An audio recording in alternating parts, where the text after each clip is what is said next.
अस्सलाम वालेकुम। महा Sarfaraz here from the platform of study river academy. आज हम अपना जीके सीरीज़ का एक नया लेक्चर स्टार्ट करेंगे। थोड़ी सी करेक्शन पहले करवा देती हूँ आप लोगों को।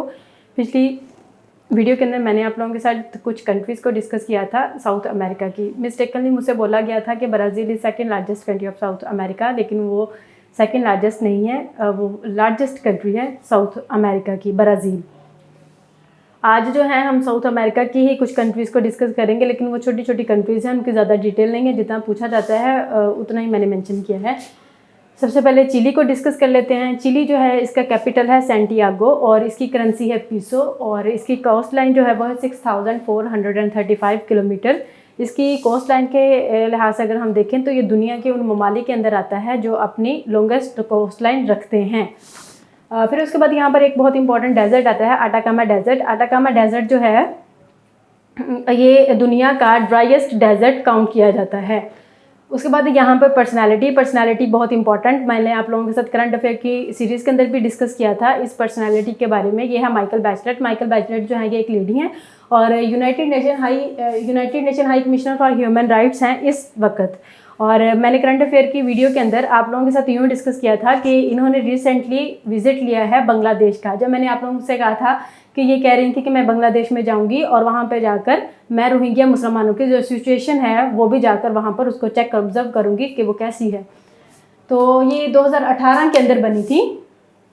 और ये जो है माइकल बैचलर जो है ये अपने मुल्क की लीडर भी रह चुकी हैं 2 टाइम्स। और फिर उसके बाद है इसका एक इम्पॉर्टेंट सिटी वल्परेसो, इसकी एक इम्पॉर्टेंट सिटी है चिली की। उसके बाद इसका मैप देख लें, छोटा सा मैप है ये है। यहाँ पे इसके इस तरफ होता है बोलीविया, यहाँ पे अर्जेंटीना, इस वक्त इस तरफ इसका सारा होता है पैसिफिक ओशन, ऊपर होता है पेरू और यहाँ पे अटाकामा डेजर्ट होता है। ये जो रेड किया हुआ है ना मैंने, यहाँ पे अटाकामा डेजर्ट होता है।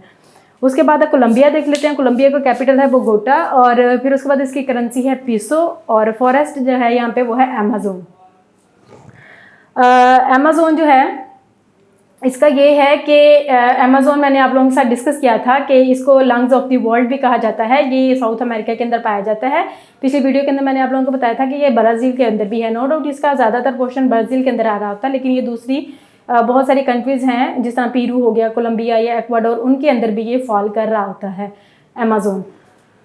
फिर उसके बाद है एक्वाडोर जो है ये भी इसकी आज के लेक्चर की 3rd कंट्री है। इसका कैपिटल क्योटो है। इसका ज़्यादातर क्योटो ही कैपिटल काउंट किया जाता है, लेकिन कुछ लोग हैं जो इसके दो भी कैपिटल काउंट करते हैं, लेकिन आपने माइंड में क्योटो ही इसका कैपिटल रखना है।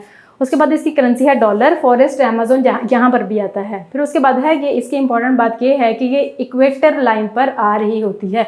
इक्वेटर लाइन के बारे में थोड़ा सा मैं आप लोगों को समझा देती हूँ कि ये दुनिया जो है, फॉर एग्जांपल आप अपनी अंडरस्टैंडिंग के लिए समझ लें, यूं गोल है तो या इसको 2 हिस्सों के अंदर डिवाइड किया जाता है। ये होता है नॉर्दर्न इसका पोर्शन, ये होता है इसका साउदर्न पोर्शन। तो ये जो इक्वेटर लाइन है, इक्वेटर लाइन दुनिया को, जो हमारी ग्लोब है, उसको 2 हिस्सों में तकसीम करती है। ऊपर वाला होता है नॉर्दर्न और नीचे वाला होता है साउदर्न पोर्शन। ये जो इक्वेटर है तकरीबन 13 कंट्रीज़ में से गुजरता है। मैं आगे वीडियो के एंड पे जाकर आप लोगों के साथ डिस्कस करती हूँ कि वो कौन कौन सी कंट्रीज़ हैं। फिर उसके बाद है इसकी पर्सनालिटीज़ के अंदर एक है रोज़ालिया आर्टियागा। इसकी ये है कि ये अपने मुल्क की पहली फीमेल प्रेसिडेंट हैं और लेकिन ये सिर्फ 2 दिन के लिए अपने ऑफिस में एज अ प्रेसिडेंट रही थी। फिर उसके बाद है इसकी इंपॉर्टेंट प्लेसेस। इसके इंपॉर्टेंट प्लेसेस के अंदर एक आता है गैलापागोस आइलैंड। ये इसलिए इम्पॉर्टेंट है क्योंकि आप लोगों को पता है थ्योरी ऑफ एवोल्यूशन किसने दी थी? चार्ल्स डार्विन ने। चार्ल्स डार्विन को थ्योरी ऑफ एवोल्यूशन पेश करने में इसका ये वाला सोर्स इसने यूज़ किया था। चार्ल्स डार्विन ने थ्योरी ऑफ एवोल्यूशन को देने के लिए गैलापागोस आइलैंड को एज अ सोर्स यूज़ किया था, इसलिए ये इम्पोर्टेंट है। उसके बाद इसकी ये जो जितनी भी आज हमने कंट्रीज़ पढ़ी हैं उसको मैं साउथ अमेरिका का जो कॉन्टिनेंट है उसके ऊपर उसकी बता देती हूँ वो कहाँ पे है।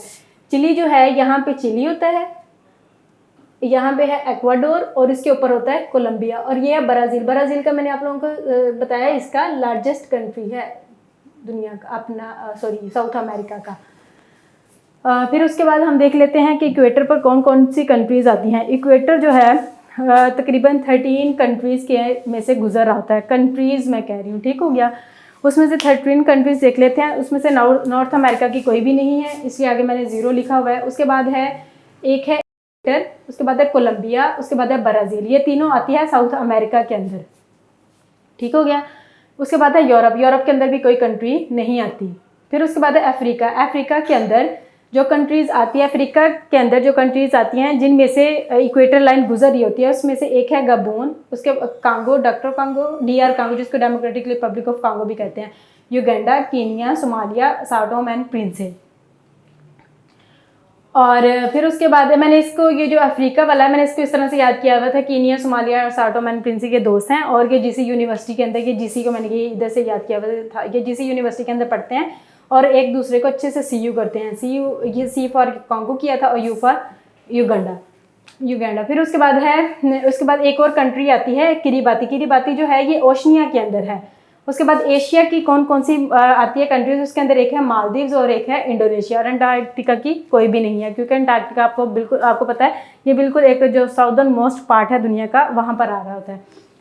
कुछ लोग जो हैं यहाँ पर मालदीव्स को काउंट नहीं करते, नारो को काउंट करते हैं, वो भी ओशनिया के अंदर है। लेकिन मैंने जितने भी सोर्सेज को कंसल्ट किया है, जिसमें से PBS है, बहुत सारे और भी सोर्सेज हैं, वो ज़्यादातर सोर्सेज यही शो कर रहे हैं, तो आपने इसी के ऊपर रिलाई करना है। बहुत सारे सोर्सेज हैं, जैसे ये फैक्ट बुक होगी, सब यही शो कर रहे हैं, ठीक हो गया। मैं थोड़ा साइड पे हो जाती हूँ, आप लोग इसका स्क्रीनशॉट ले लें।